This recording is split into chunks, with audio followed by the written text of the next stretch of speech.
Good evening. Welcome to Normandy High School for the annual College Credit Plus Information Night.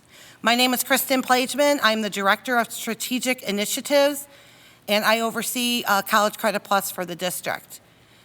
Tonight, I will be presenting as well as Mrs. Armstrong, who is a counselor at Parma Senior High, and then we have Renee Lamp from Tri-C, who is the College Credit Plus representative from Tri-C. All right, so first of all the information that I'm providing from you comes from Ohio Higher Ed. Ohio Higher Ed is the institution that oversees College Credit Plus programs. So everything that I'm presenting is also on their website. College Credit Plus is mandated through Ohio Revised Code. All districts are required to provide College Credit Plus opportunities to students in grades 7 through 12. So what is College Credit Plus? College Credit Plus is an opportunity for a high school student to get dual credits. What does dual credits mean? So dual credit means that they'll get college credits and they'll also get their high school credits. College Credit Plus is available to students in grades 7 through 12. You must be Ohio resident, attend an Ohio secondary school, and you can apply to any of the Ohio colleges that participate in College Credit Plus, which is predominantly all of your 2- and 4-year public universities and majority of your private universities. You can apply to multiple colleges. You can attend multiple colleges. While in College Credit Plus, you can choose from a variety of college level courses. But this is determined by different factors. Sometimes your GPA, sometimes SAT or ACT scores, or placement scores from the college. A few years ago, College Credit Plus, it was pretty straightforward. You either had this, and then you're eligible for this. But it was limiting for students. So with the new College Credit Plus admission policies, there are different opportunities for students, different options, but with different options comes kind of like a web of decisions with that. So you can earn credits to satisfy both high school and college requirements. When a student takes College Credit Plus, they must successfully complete the courses in order to earn the credit. What is successful completion? What does that mean? That means a student has to have a D or higher in the course. But for us parents that attended college, you remember that, sometimes a D or higher doesn't satisfy a requirement when they get to college. That might not be good enough for when they finish high school to go to college, and the whole intent of College Credit Plus is to kind of build those college credits for after high school. So that is a criteria that students and parents need to look at is what do they want to do in the future so that we're picking the right courses and having success at those courses so that it matters after high school. The high school transcript will match the college transcript. So if a student has English 1010 that they're taking at Tri-C or an English course at Cleveland State, that course will also be on the high school transcript. It'll say CCP English 1010. When is the window? So for students that are going to apply, that want to do College Credit Plus this year, the time frame is summer, fall, and spring. And then you got to reapply again. Okay, so your windows are summer, fall, and spring. You can take courses at the college campus, and then we will be providing some in-house college CCP courses that will be available from the counselors in February, which they can relay to the students if they're interested in doing some of the in-house CCP courses. So what's the difference between high school and college? Tests is one of the things. In high school, you may have a test or a quiz or an assessment daily or once a week. In college, you may only have 2 throughout the whole semester. So when you have less tests, there's less opportunity for a student to obtain grades in order to prove their achievement in that class. So tests are generally fewer number and cover more material. So in high school, maybe your assessment maybe covers that week or that month, but sometimes in college it could cover 9 weeks or 15 weeks. Study time.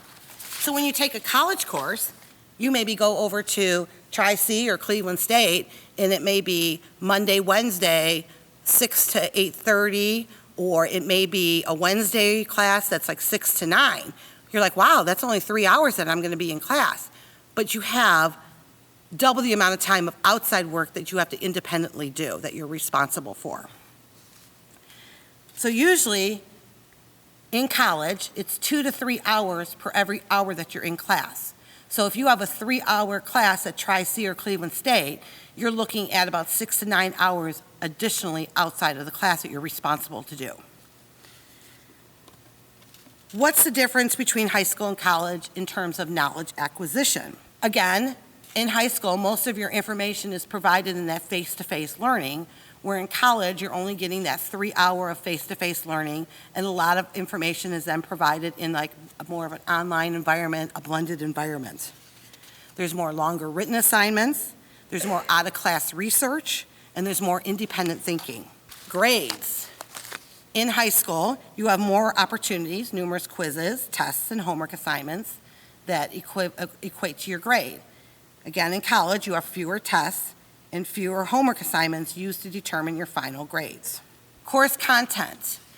With all colleges, if you decide to go to Tri-C or Cleveland State or another college, you'll be required to sign a form about mature content. They do not change the content in the college level because high school students are in it. The content is exactly the same as the other college adult students. Roles of parents. In high school, parents have accessibility to their students' grades, can talk to the counselor, can talk to the teachers. It's different in college. They're treated as an adult in college. The student has more privacy to their courses. They have more privacy to their grades than they do in the high school. So that is something that you also need to consider. Accommodations. If students have accommodations like 504s or IEPs, it's different in a high school than in the college level.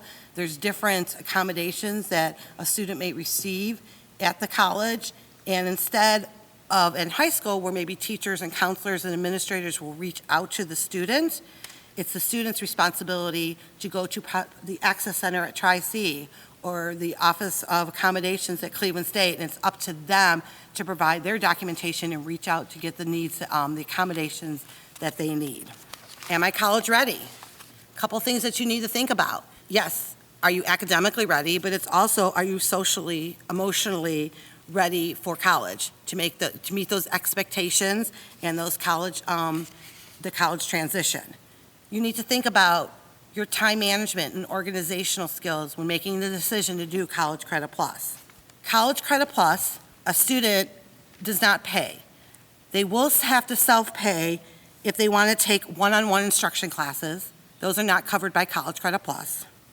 If they want to study abroad, physical education classes are not covered under College Credit Plus. Pass-fail graded courses. So you have to come out with either an A, B, C, D, or F in a course. You can't do a pass-fail course. No remedial courses. So you have to have the college level courses. You can't have remedial math or remedial English courses. College Credit Plus will not cover that. At this time, I'm going to transition over to Mrs. Armstrong, and she is going to talk about other requirements for College Credit Plus. Welcome, everybody. If you were at our last night's honors night, I'm sorry, some of my stories are repeated, so pretend you didn't hear it. And we're just going to talk a little bit about CCP. Last night we talked about AP courses. That's another way that you can earn college credit. This is CCP, College Credit Plus. So the biggest difference between AP and CCP is an AP course is a college level course taught in the high school, but at the end you will sit for a test, and based on the grade that you get on that test, that's how college credit is awarded. CCP is different because you are awarded credit simply by completing the course and meeting the requirements. So that's the big difference between the two, and sometimes parents don't understand that.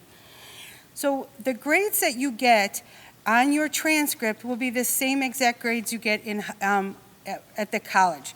So let's say you take English 1010, and that's counting as your English 12 course. If you get a B on the English 1010 class, then it will go on your high school transcript as a B, and it will count as your English 12 class. One thing you do need to remember that's very important is you are starting your college transcript when you start your CCP courses. This is very important. I talked to a family today. A student failed a course. So that failed course, not only does she have to pay for that failed course, but now her GPA, before she steps foot into her freshman year, is now much more significantly lower, which will affect if she wants to go on to a graduate school program. My daughter did CCP. She went to Cleveland State her last year of high school. That's where she went. She walked away with 30 credit hours. When we were looking at occupational therapy programs, every one of them said, be very careful because your CCP grades will determine whether or not you get into graduate school programs. Now, I was lucky. She was smart. She got all A's. It wasn't a problem. But I can tell you as counselors, we see lower grades on transcripts, and that could ultimately affect your end game. How do we weight GPAs here? CCP classes are considered honors courses at Parma City Schools if we have corresponding honors courses in those departments. So for example, in the English classes, we have honors in AP. So if you take an English class at Tri-C or Cleveland State, that would be translated to an honors level class here. But for example, in our Intro to Business, we don't have an honors level course, so that course would not be considered an honors level at college. A little confusing, but our kids, we work it out individually if you have any questions. Okay? Graduation requirements, those students who are in CCP courses, they will still take those competency tests, the English 2 and the Algebra 1 test, and all the end of the course requirements. But remember, if they don't do well, doing well in these courses could give them an alternative pathway to graduation, okay? Failing a course. Unfortunately, this does happen because what our students don't understand is that the professors don't call us. Students who are in our school, if they're not doing well, the teachers walk down to our offices, we work with you hand in hand. I don't know as a counselor, we don't know as a counselor if your child is passing or failing till it's too late. We get semester courses that are satisfactory or unsatisfactory, and then we get final grades. We never get to talk to professors because of those FERPA laws, all right? If the student fails a course, and they are not on free or reduced lunch, you are responsible for the fees for that course. So let's say you fail a Tri-C course, I think it's running around $300-400 now. You fail a Cleveland State course, it's running twice as much at least. We've had students who have had to pay significant fees for failing courses. The other thing is if you get a D in a college course, it will count on your high school transcript. But don't forget that many colleges do not allow you to move on to the next course unless you've got a C or above in that class. All right? So this is where it gets a little tricky. It's important that you understand that. And we will work with you, but more importantly, your college counselors will work with you because they are the experts in that field. So how many courses can I take? I'm going to take a second to tell you a lot of people are here today because they hear free college. Free college doesn't necessarily mean free college because you have to understand that there's certain classes that each major requires. And if you're just taking classes to take classes, that's fine with the understanding that they may not transfer the way that you want them to transfer. So if you are truly using this as a way to get ahead, then you really need to know the end in mind. Okay, I'll give you an example for us. We knew that she was going to go for occupational therapy. We didn't know which schools, so we had an idea of 3 schools. So we looked at what each 3 schools needed for occupational therapy, and they had some commonalities, and those are the classes she took at Cleveland State, and they directly transferred. Make sense? I look at the transcripts sometimes, and they're taking the history of jazz, sociology. Sometimes those transfer, sometimes those don't transfer. So if you're truly looking at this as a way to save money for college, you have to be very deliberate about the courses that you choose. Some college programs are cohort programs. Again, I'm going back to my own experience as a parent. Christina's in a 3+3 program at Slippery Rock. So those kids had to take 6 years of programming in order to graduate with a doctorate. Her CCP classes did not take away those 6 years. What it did do is it took up a lot of her electives, which allowed her time to take a minor and maybe not take as heavy of a caseload. So at the end of the day, she did well, but it didn't save me a whole lot of money. It did prepare her for college.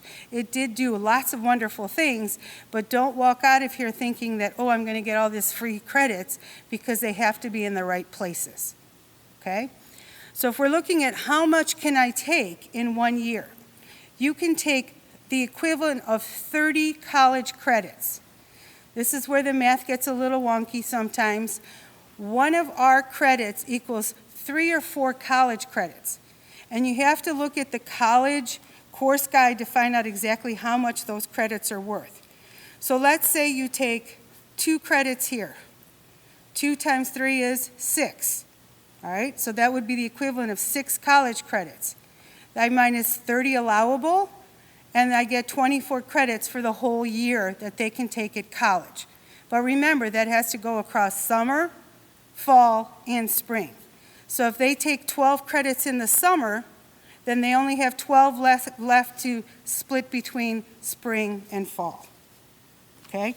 It is a little confusing, but we will help you with that. Now, you can go over that 30 credit limit, but you will have to pay for all additional credits. All right?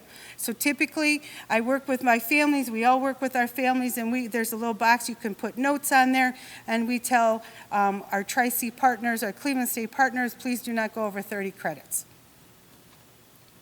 So there's lots of really good things for taking a CCP course.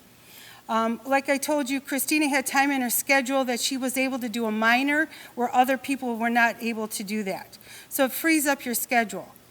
A lot of times, full-time is 18 credits, and with some of these Tri-C credits, Cleveland State credits, BW credits, you're able to take less credits per semester hour because some of those electives have been taken prior. It's a great, great way for your kids to get used to a college campus. It's because the one thing is, they're on their own. They've got to figure out when to study. They've got to figure out how to organize. We're not going to call you guys. Professors aren't going to call you guys. They are on their own. So it is a great way for them to get used to college stuff. Again, you're going to save on tuition and textbooks. So all of this stuff is at no cost to you unless your child fails stuff, or if they do not return their textbooks, then you're going to have to pay for those textbooks. Okay? Unfortunately, not everybody's ready for this experience. Okay? And what happens is we do have some students who do fail some courses. There is a window to withdraw. You need to figure out when that window is. We don't know when those windows to withdraw are. So you can come to us, and if you drop within that window, you won't be responsible for that payment. If you drop after that window, then now that tuition reimbursement goes to you. Okay? And if you are on free or reduced lunch again, then those tuition reimbursements are not required. Or if you fail a class, you don't have to pay those back. One of the things, too, is we're not talking about financial aid yet, because financial aid is, college. This does not count towards your financial aid. However, colleges do track, do you drop and add a bunch of classes? That looks really bad on a transcript. So it's very important that you choose wisely and you choose appropriately. I'm just going to put a little thing in. Online classes are hard. It sounds really good that you're sitting at home in your bedroom doing your homework, but this is a college course. It's not easy to do that by yourself. Some of these things are hybrid, where you have to log in sometimes and do work by yourself sometimes. It is not easy. So if I had a recommendation, I would not start my first semester with an online course. Ease into it and make sure you're doing face-to-face, because that's where I see a lot of kids struggle. They fall behind, they can't catch up, and then there's really no one to talk to because they don't understand that we don't know what's happening, so we can't intervene. Okay? CCP students can be put on probation. If you earn less than a 2.0, or you withdraw from 2 or more courses in one academic term, you can be put on probation. If you're on probation, you can only take one college credit plus course for the next semester. And you may not enroll in a college course in the same subject in which you earned a D, an F, or no grade, or withdraw, fail. Dismissal, students can be dismissed from Tri-C or Cleveland State or BW or whatever school they're going to, is if they can't get off probation. So if they continue to be underperforming, they can be withdrawn. And I'm telling you that that is going to kill your college transcript before you ever set foot on a college campus. So this is a big deal to make this decision. And the good thing, most of our kids do very, very well. But if your child is not motivated, if they're not a self-starter, if they can't work independently, then this may not be for them yet. We talked a little bit about expenses. As long as you return your books, that you don't withdraw after the time allotted and you don't fail the course, you should not have to pay for anything. Students at Tri-C, I'm not sure about Cleveland State, will also get a U-Pass where you can get an RTA pass, so transportation is kind of provided. It is not provided by Parma City Schools. Students would have to take the regular buses. No room and board. Obviously, you can't go to Ohio State for free and live there, so that's one of the big things. Private schools are very much the same. I've not had a student charge for a private school class. It does say here they may be charged a small credit per credit hour, and that would depend on the school. So you'd have to work with the school, and we would work with you with that. And we talked about this one about failing courses. We talked about that a couple times. It's very important you do have to return your textbooks because you will get a hefty fee if you don't return your textbooks. How do we help our students? How do we wrap our students with services? And we do help them. So Tri-C, Cleveland State, they will give us a midterm report. We will see, Tracy's actually pretty good about sending us stuff every week almost about who's registered for what and how they're performing. And then we will talk to your student along the way. Part of taking a CCP course is the expectation of the maturity that you can self-advocate. So the students are expected to advocate for themselves with their professors, to let you know what's going on, and to let us know what's going on. All right, so that's very important. Self-advocacy is very, very important. Before each semester, they are going to meet with a college advisor who will help them choose their courses. They must meet with us. We give them permission to choose their courses. We don't pick their courses. We don't go through the course catalog with them. We go through with them and say, you are allowed to take this many credits, and then they move on to their college counselor, and the college counselor works with them to choose what classes they should take. I don't know what Tri-C offers.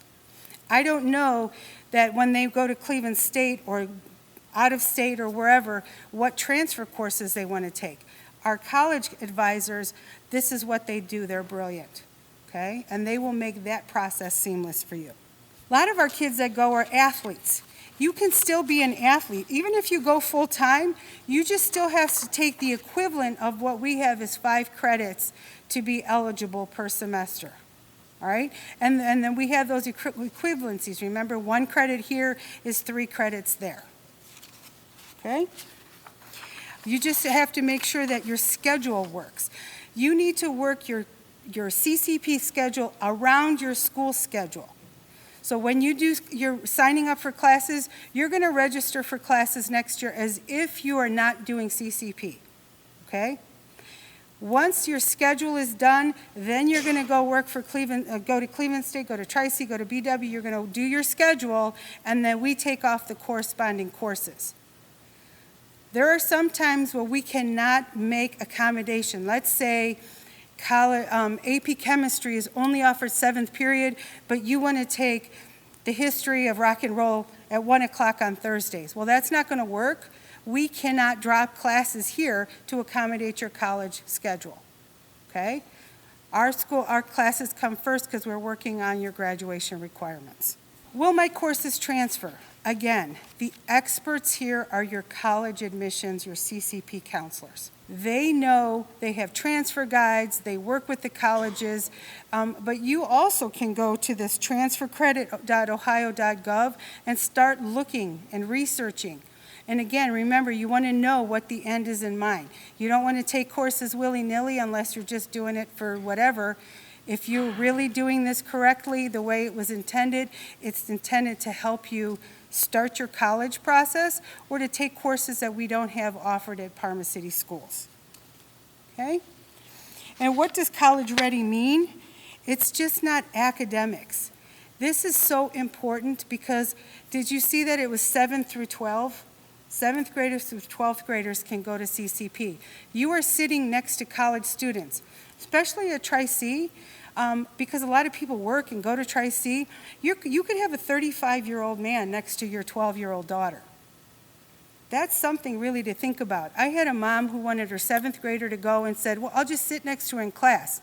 Not unless you're paying tuition, because only tuition-paying people sit in classes.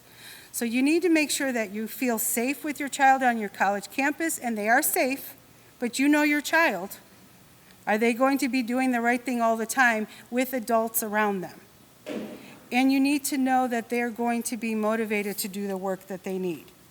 Do they have the time management? Do they have the organization? Because no one is going to say, you got to get your homework done. They have to know that. So now what are the steps for you as a student in order to apply for the College Credit Plus? On the back tables, we do have the QR code that will open up February 12th and closes on April 1st.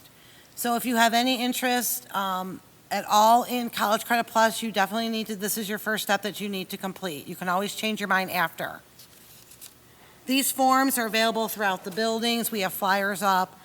We have the link on the counselor's website page. And then our communications PR department will also be pushing this out on social media when the window opens February 12th, closes April 1st. Those dates are set by Ohio Higher Ed.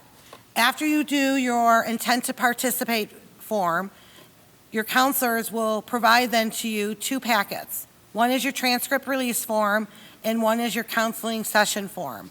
And that is that you've reviewed this PowerPoint, that you attended tonight's session, that you were aware of the parameters of College Credit Plus. And that is signed by the student and by the parent. So there's different kind of eligibility. Some courses are based upon a student's GPA, which also differs between what grade they're in. So there's also those kind of parameters. It can be based upon ACT, SAT scores, or college placement tests that are offered maybe at Tri-C or Cleveland State or another college. Again, as Mrs. Armstrong said, having that dialogue with the college counselors, they're the ones that are best fit for you to go and meet with in order to determine what courses that your students can take. Admission. Not only do you have to be eligible for the courses, you have to be admitted into the college. So how the admission goes is exactly as a regular college student. So for Tri-C, anybody that applies for Tri-C is allowed admission into Tri-C, but they may not be eligible for all the courses.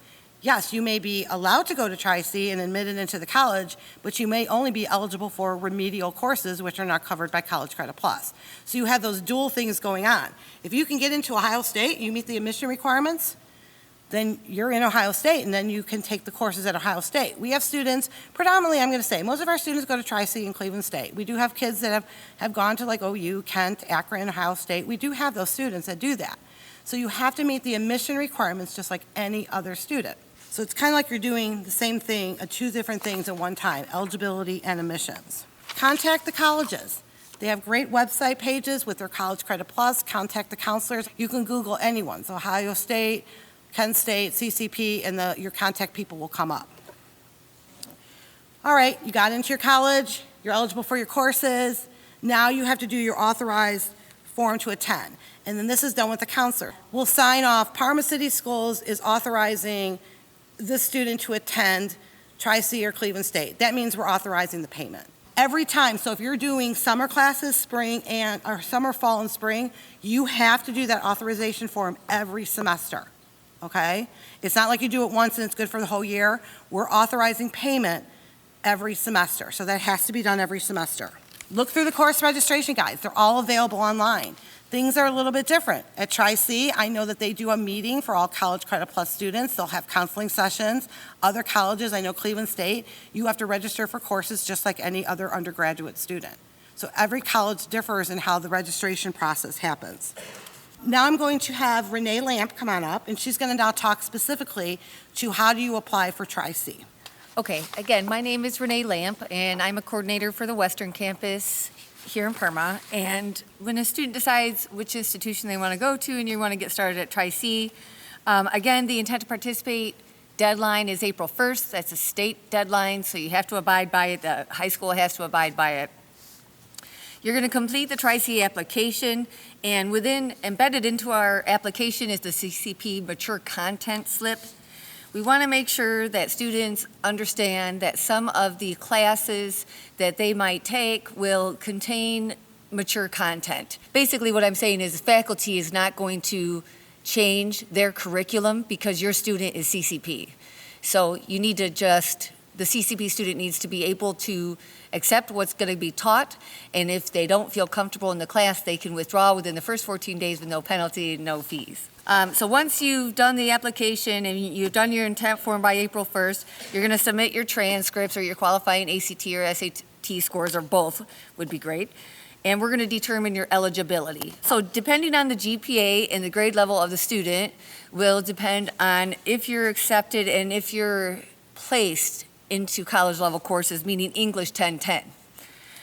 You do not have to take a math placement test unless you need it to be accepted, or if you need it to take because it's a prerequisite requirement for a class the student wants to take. And then the Tri-C preferred deadline is April 15th.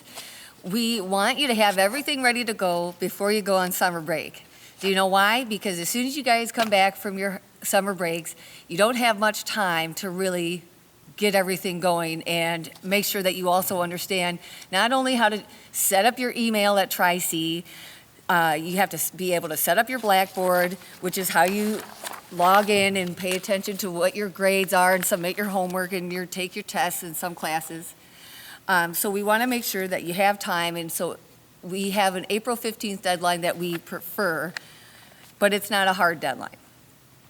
The registration process at Tri-C, you're going to receive your decision letter and registration instructions. If we accept you, then we will send you the checklist so you can go through the registration process. You're going to submit your mature content questionnaire.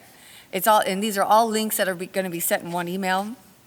You're going to meet with your high school guidance counselor so that you can discuss what courses you want to take, and that's when they're going to send us over that authorization to attend form. And then you're going to want to meet with a Tri-C academic counselor, and they're going to help you pick out the courses. You know, if you want to take English 1010, which is Comp 1, we have multiple sections. I couldn't even tell you, maybe close to 100 different sections of Comp 1 that we're offering for spring semester, because we have different formats on how you can take that. You can take it on campus, you can take it hybrid, which is on campus and online, and then you can take it all online. And then there we have different formats for it, where you can take it synchronous, meaning that you have set meet times with your online instructor, or asynchronous means that you take it online and there's no set meeting times. That's a very self-paced type of course. And then finally, you're going to register for courses. We send an email link. We do not allow CCP students at Tri-C to add or drop courses on your own. You have to work with one of the Tri-C academic counselors or one of us coordinators. And then you're going to attend a College Credit Plus orientation. We still do those virtually so that we can do them college-wide for all students attending CCP. We might transition next fall into doing them in person. It hasn't been decided yet.